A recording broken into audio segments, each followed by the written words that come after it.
Hello and welcome to 4 Sevens, a podcast hosted by Alex Box from mathsplay.org and Marissa Cashmore from Motivating All Maths Learners to Succeed. 4 Sevens is a 7-part series exploring and sharing different ways to learn maths through play. The International Day of Maths is a global celebration of mathematics that falls on the 14th of March. In 2024, the theme will be playing with maths, and so we thought what better way to support this important theme by bringing together a range of maths teaching and learning professionals to share and discuss playful, positive and powerful ways to engage and connect with mathematics. We hope that, when listening, you find the conversations valuable as we endeavour to inspire you with a range of stories, perspectives and many practical ways to explore and play with maths. Before we get stuck into the episode, we'd like to acknowledge Aboriginal and Torres Strait Islander peoples as the traditional owners of the lands on which this podcast was created and is being listened to. We pay respect to elders past and present and recognise the contributions of all First Nations peoples to the land we live, learn and play on. Today's guest is somebody I instantly connected with via Twitter over our love of Maths 300 and shared vision for all learners, including adults, to have success when learning mathematics. Through my time connecting with and building a network with Matt over the years, I learnt that he is a driver in supporting all learners to have access to rich tasks, using a hands-on approach to investigating mathematics. However, he is also a strong supporter in educators continuing to spread the importance of teaching maths through rich inquiry-based lessons where all students can access the learning.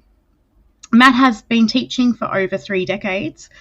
He has made significant impact in the area of mathematics across junior, middle and senior education, contributing to the development of Maths 300 and Resolve Maths by Inquiry project.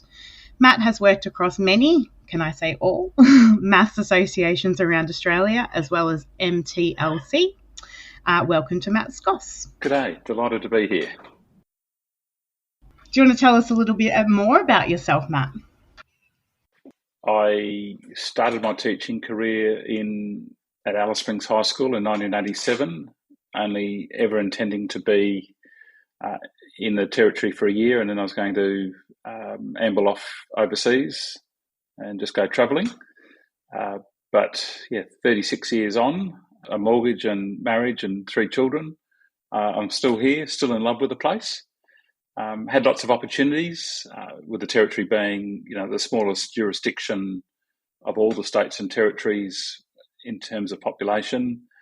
There's a lot of, leadership opportunities. There's a lot of sort of curriculum advisory roles that you get to have a go at that maybe in a bigger system you have to sort of, join the queue to sort of get there.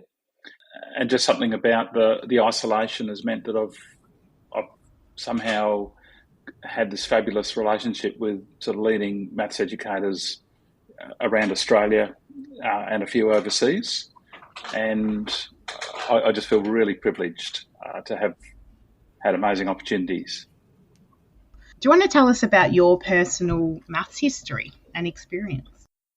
I actually trained as a science teacher. Well, backtracking, I've just come from University of Western Australia, where I met up with 2 long-time friends from 40 years ago. And I started doing first-year engineering, sort of got through first year, but for whatever reason, ambled across to commerce and then soon realised that was absolutely not for me. And so I walked across to the secondary teachers college just out of curiosity. I was determined not to be a teacher because my father was a science teacher late in his life.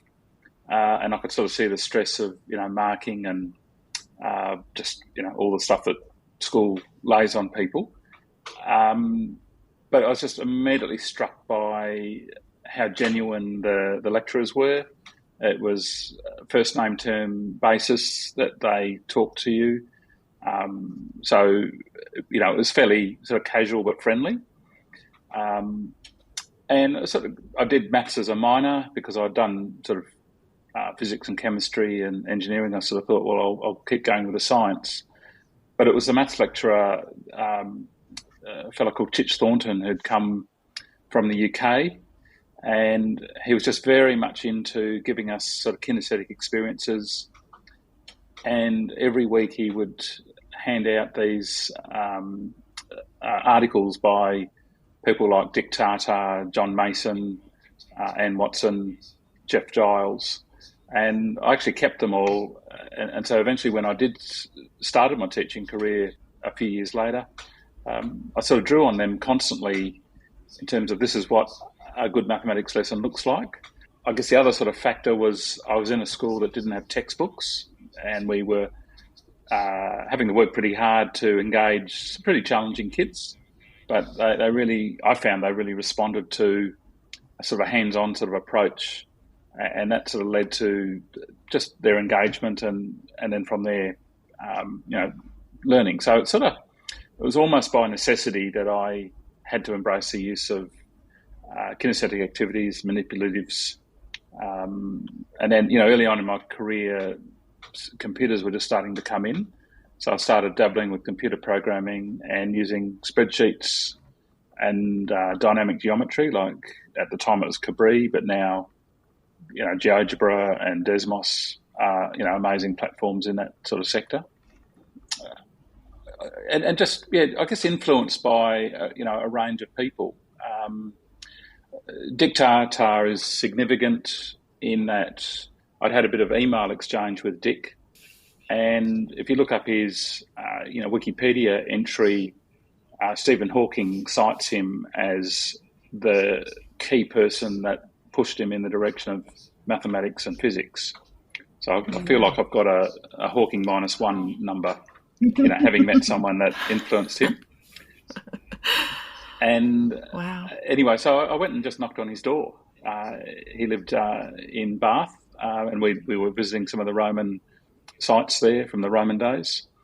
And so I parked my wife with our 3 little kids in a local park and just got bold and went and knocked on his door and ended up having a chat for 2 hours or so. Another name was Jeff Giles, and Doug Williams and Jeff Giles. I mean, Doug would be well known to Victorian maths teachers. He and Jeff had a long association, and so I rang him up, but he said, look, I'm in Liverpool tomorrow. Would you like to come across for my workshop? So we were living in Birmingham at the time. So I drove our little 500-pound car across, and I went to his workshop and saw some very early versions of some of his most amazing resources like Algebra Tactiles, which is an incredible way to introduce kids to algebraic thinking. And then I went up to him and just said, look, you're one of my sort of heroes from maths education, and if ever there's an opportunity for you to come to Australia, I really hope that, you'd come and look me up. And blow me down if a year and a half later he rocks up to Alice Springs. He stayed with us for a couple of nights. He ran a couple of days of professional learning for me for the local teachers, and it was really quite extraordinary. So I've been influenced by some amazing people. Yeah, and now you're continuing that with the networks that you're continuing to build. Well, just that old saying, you stand on the shoulders of giants. Well, I'm a minnow compared to them, but I feel privileged to have been influenced by them, and just you want their legacy to sort of continue on. And just yesterday I went round to see Paul Swan here in Western Australia, and took around a set of Sphinx tiles and to show him, because just to explore where else might they be made, because my understanding is the company that has made them forever is looking like maybe ceasing the production of them.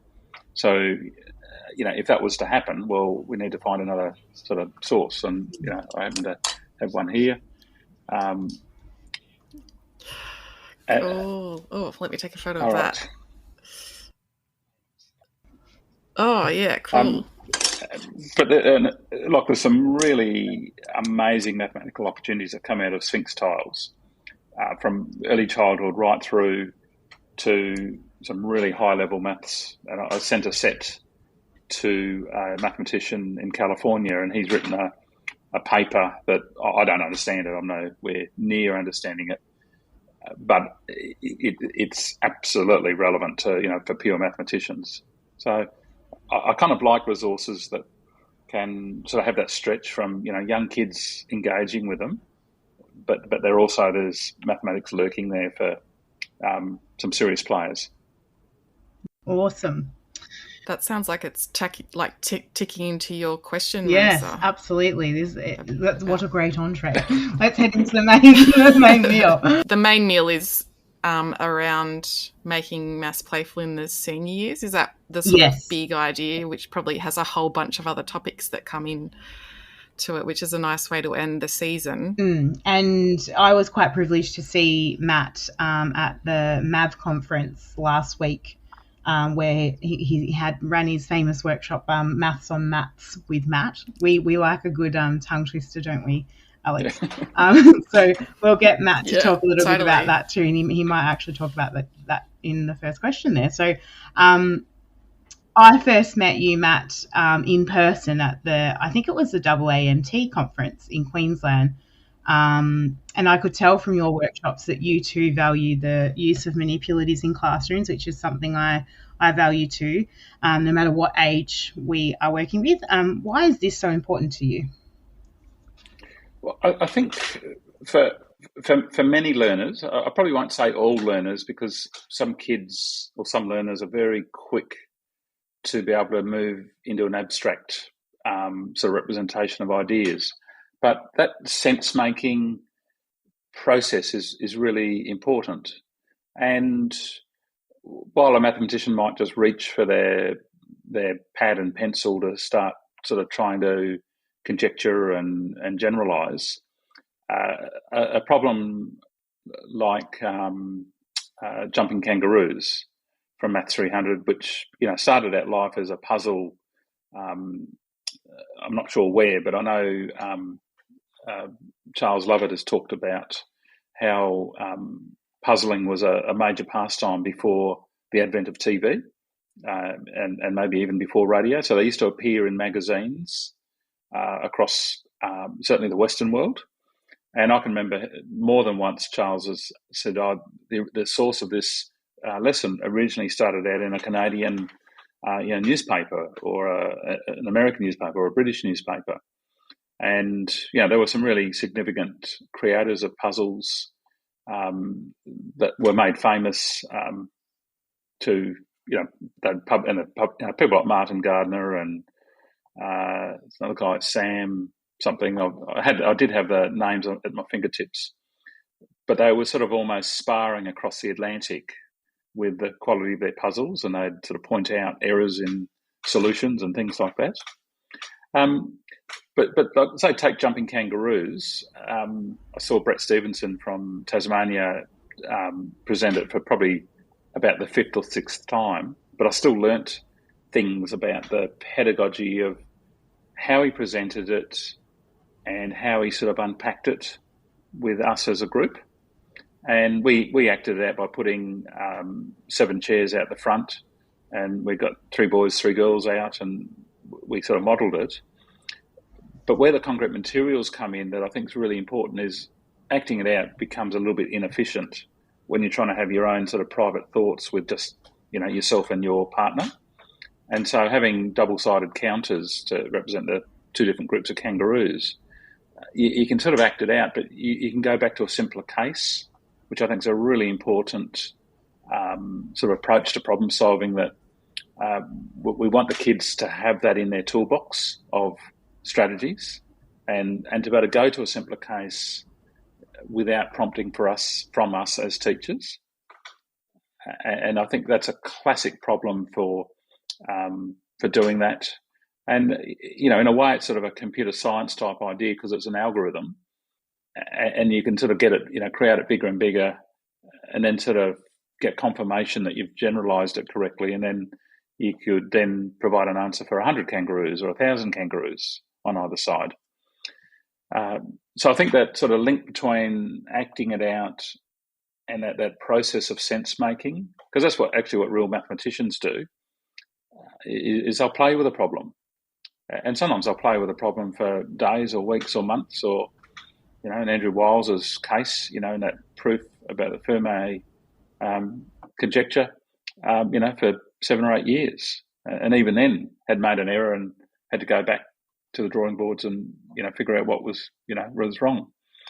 So I think giving kids time for sense making is sort of super important. And our kids today lead such screen mediated lives, and I think that's why I love getting my sort of top 5 of resources, things like 2 centimetre wooden cubes, into their hands so that they can present a problem around surface area or volume or different arrangements or orthogonal drawings, which sure can all be done digitally online with various platform and packages. But I think just having that sort of hands-on experience is that making sense is really what we all do when we're encountering something for a new time, for the first time.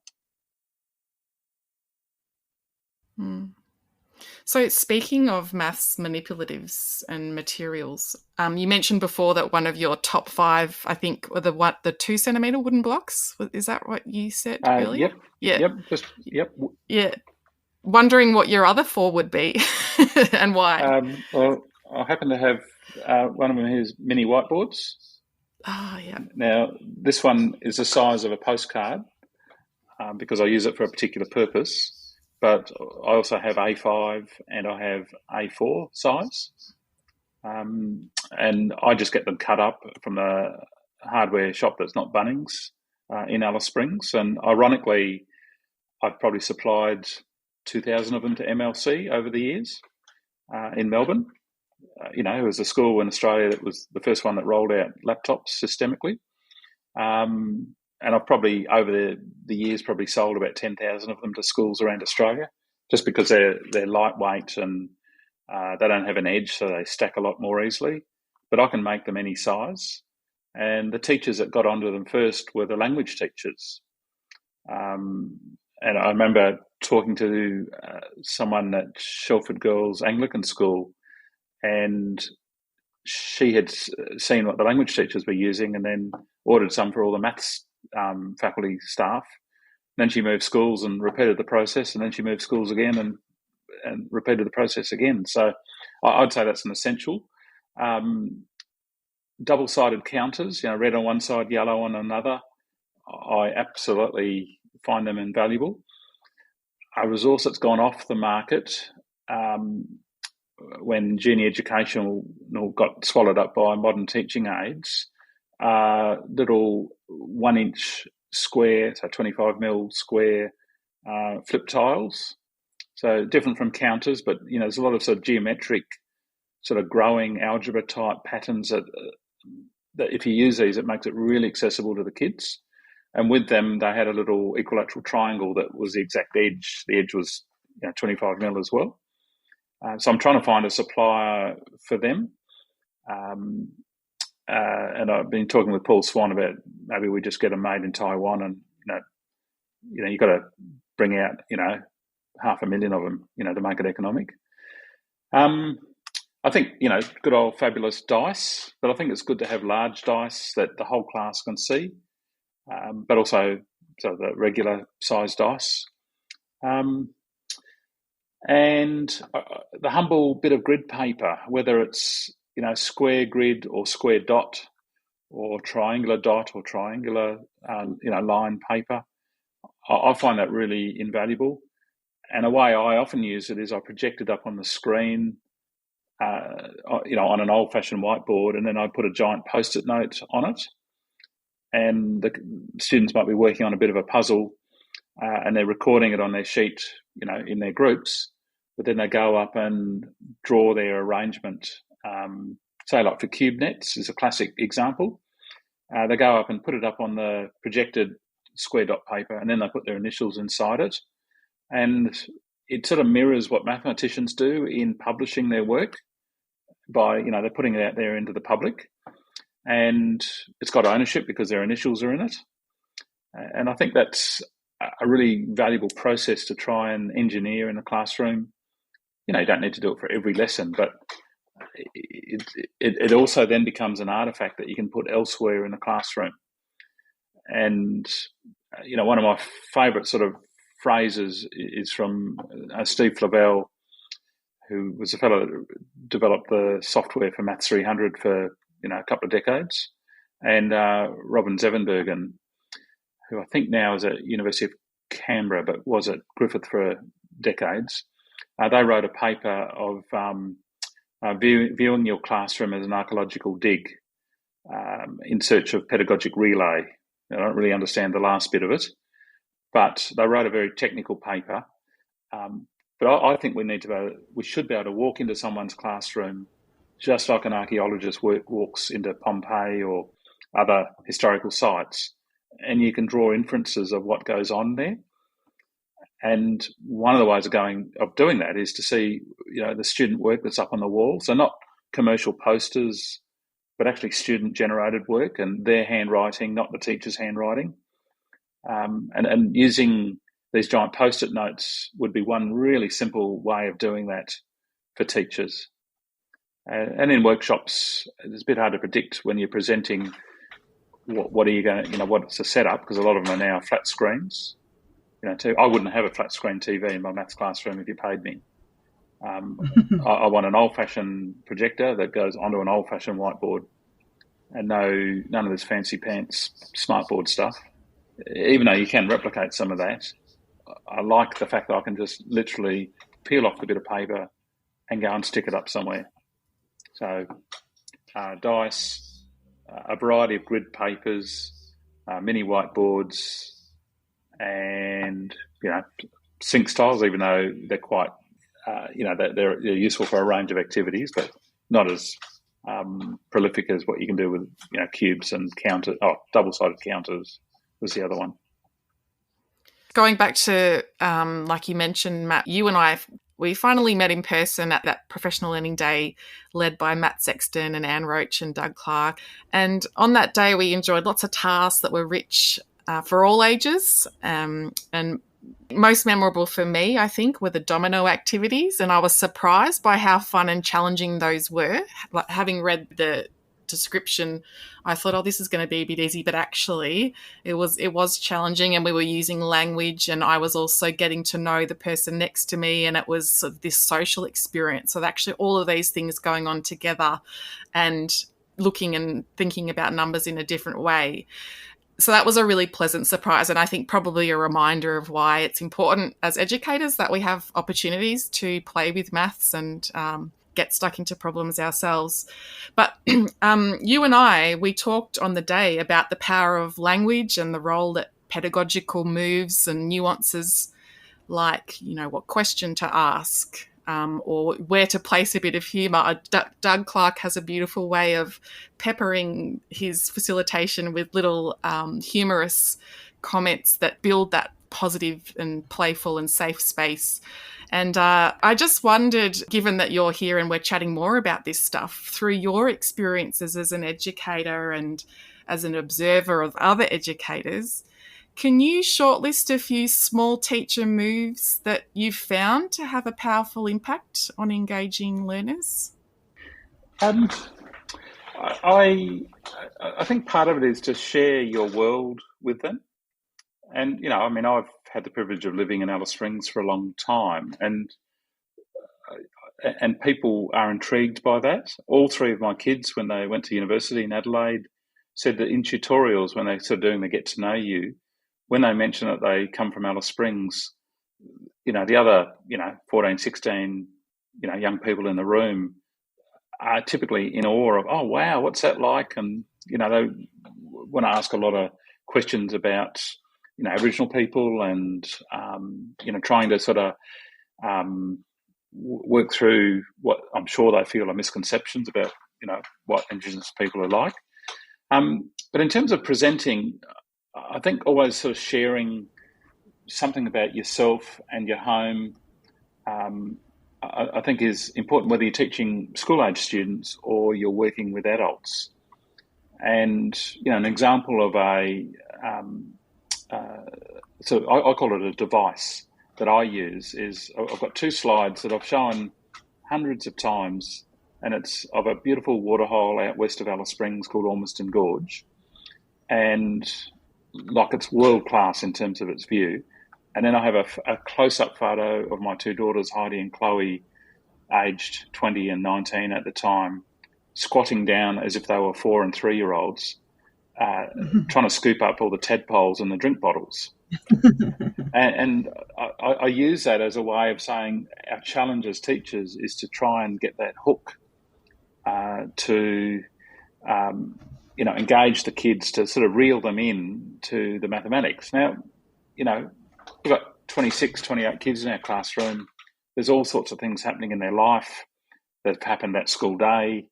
Some kids might not have had brekkie. So there's lots of things that we contend with as teachers that we don't necessarily know about. So I think that trying to lure them in with a bit of bait of something that's sort of highly personal is really effective.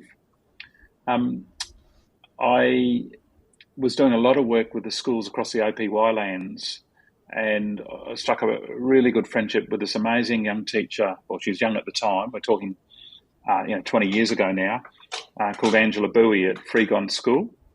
And I just essentially shared a range of Maths 300 lessons and brought the focus at the school onto sort of pedagogical choices we make as teachers, trying to get them away from using worksheets and sort of textbooky type approaches. And she really went to town with it. And she made up these big books, and she worked with her Aboriginal assistant teachers to document these different Maths 300 lessons. And, they called them games because, to the kids, that's what they were. Anyway, they printed them up in A3 formats, printed them, laminated them, and then bound them as in a spiral bound book, like a big book. And then she'd find the kids coming into school at 6:30 in the morning because they had a breakfast program at the school that, kicked off at 7:15. But the kids would go and get the big book that featured them, photos of them playing the game. And they'd go and get the counters, and they'd spend, 45, 50 minutes playing the game. And every new teacher that came to the school, they, part of their thing was they had to keep contributing. So the books actually grew in size. Anyway, I said to Angela, I really think you need to have a go at presenting this down at the MAV conference. So, we're talking about 18, 20 years ago. And she said, absolutely no way. And I said, well, what about if I do it with you? We'll do it together. And so she put together a bit of a slideshow, and we talked about how we engage the audience. And I said, well, the footy oval that you've got is covered in glass and there's not a blade of grass on it. Why don't you take a photo of that and then, take a photo of the internet of the MCG, put that in. Why don't you take a photo of the little tin shed in Freegon, that's the church, and take rip a photo off the internet of St. Paul's Cathedral down on Flinders Street. What else? The local shop and, Chatty Shopping Centre. Just, your school and, pick your private school in Melbourne for the, amazing grounds and facilities. And she had about 10 slides of this sort of approach and immediately had everyone eating out of her hand, and then she, engaged them. And I think that sort of comes back to sort of provide a linkage back to your world, but linking to your audience's world is a really powerful way. And I guess the other thing is, don't just sit there and talk at people with, a million dot points. Try and get some concrete manipulatives into their hands as early on in a session as you can. Now, there's lots of, amazing presenters out there that, can just by their voice hold people. I can't. So I try and get them involved in something that's really intriguing, that there's more to it than meets the eye.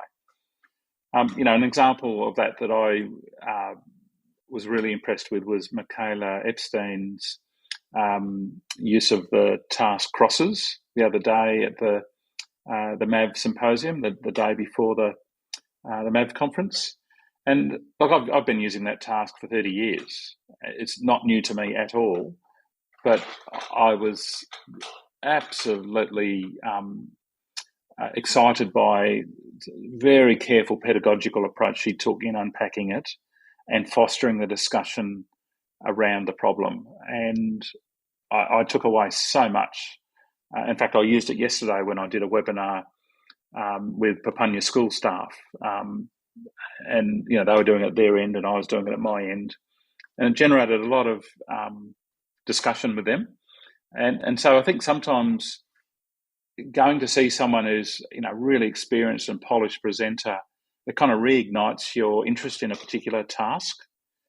And we all need reminders of, that was really good. Why do we stop using it, or how does it fall off our radar? So, another one, Marissa.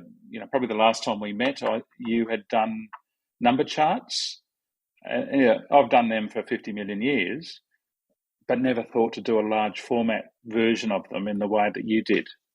And I'm embarrassed to say I haven't gone and make up my giant set, but I thought maybe I could improvise on the maths mat, the 10 by 5 grid.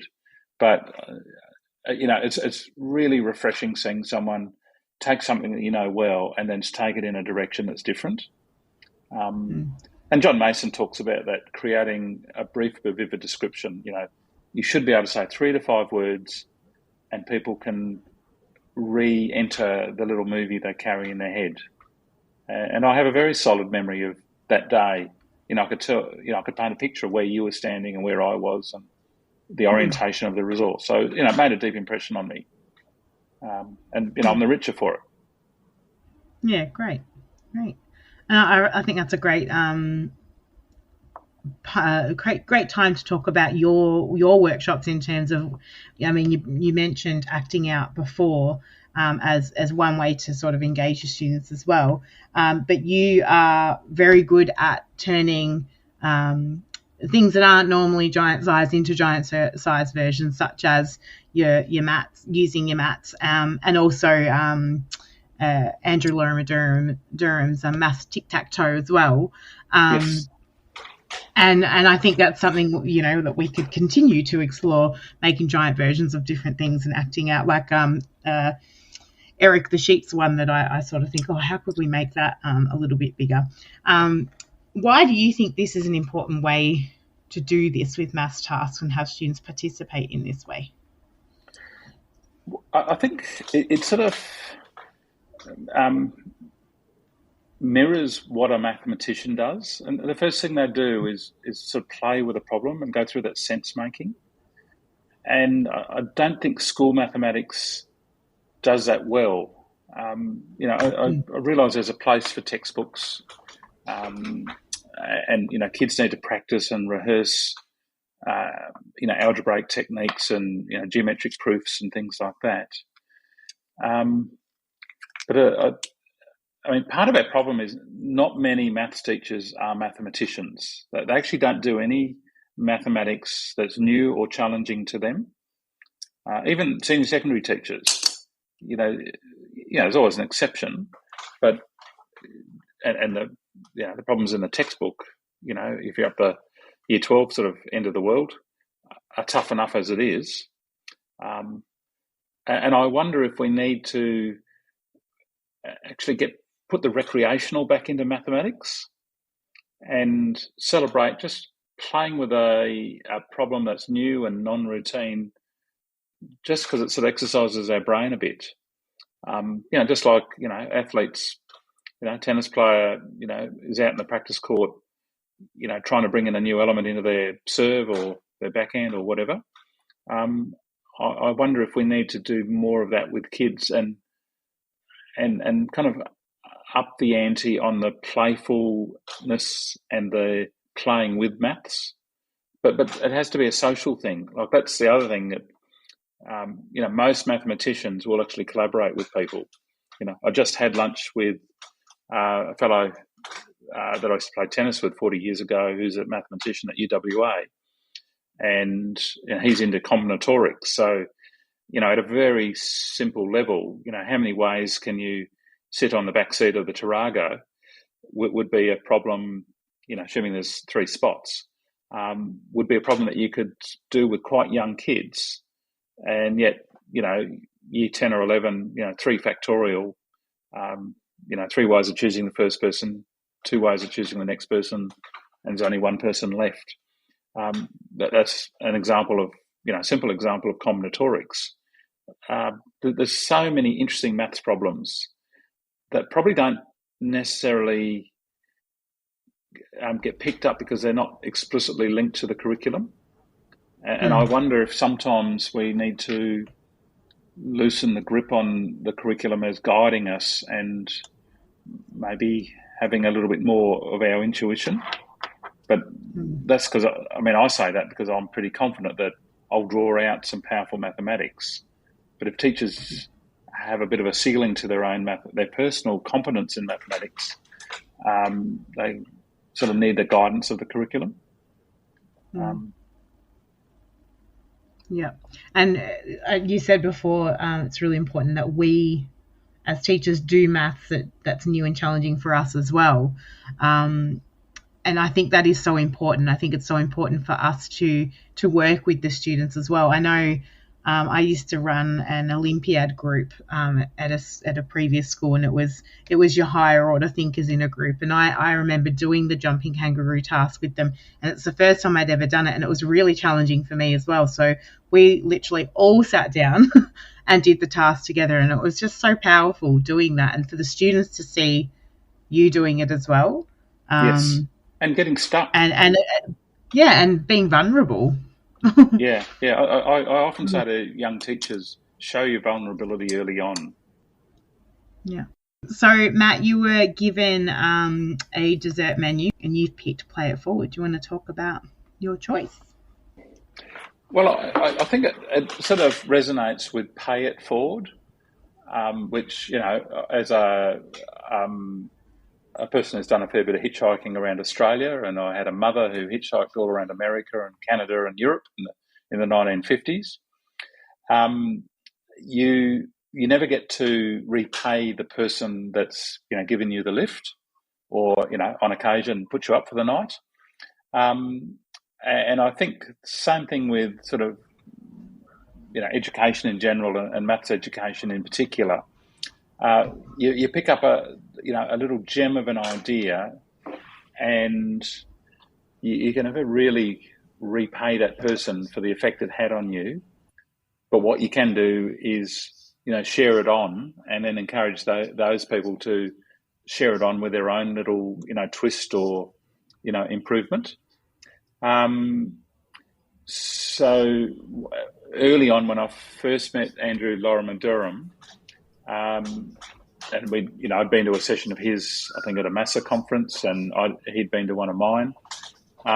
We started sort of talking, and he was at the early stages of his, developing his sort of amazing, platform of ideas. But he had mathematic tic-tac-toe, and at the time it was just an online game only, and I was really intrigued by it, and you get to play against a computer or against a person.